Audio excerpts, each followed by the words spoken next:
Media మిత్రులకు నమస్కారం.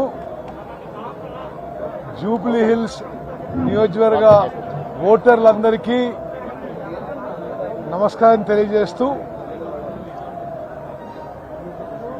కాంగ్రెస్ అభ్యర్థి నవీన్ యాదవ్ గారిని గెలిపించి కాంగ్రెస్ ప్రభుత్వంలో మరో 3 ఏళ్ల పాటు జూబ్లీ హిల్స్ నియోజకవర్గాన్ని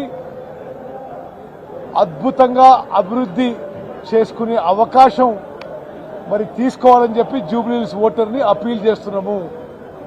అదేవిధంగా జూబ్లీ హిల్స్ నియోజకవర్గ ఓటర్లలో ఒక్కసారి గమనించాలి. మీరు 10 ఏళ్ల పాటు బీఆర్ఎస్ ప్రభుత్వం బీఆర్ఎస్ పార్టీ ఒక్క రేషన్ కార్డు కూడా ఇవ్వలేదు. కాంగ్రెస్ ప్రభుత్వం వచ్చిన తర్వాత ఈ 22 నెలల్లో ఈ అసెంబ్లీ కాన్స్టిట్యున్సీలో 14,230 కుటుంబాలకి రేషన్ కార్డులు ఇవ్వడం జరిగింది.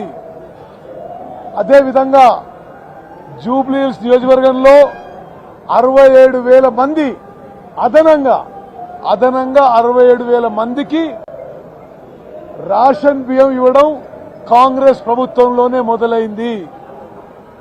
ఈ నియోజకవర్గంలో ఓటర్లందరికీ విజ్ఞప్తి మీరు గమనించాలి.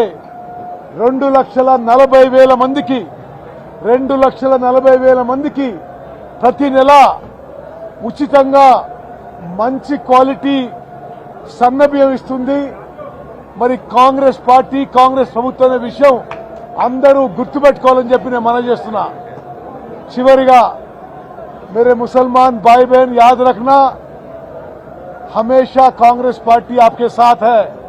हर विषय में हर वक्त कांग्रेस पार्टी मुसलमान भाई बहन आपके साथ है. हर माइनॉरिटी का वोट हमारे कैंडिडेट नवीन यादव को 11 तारीख वोट करके जिताना, ये हमारे मुसलमान भाई बहन सबको हमारा अपील है.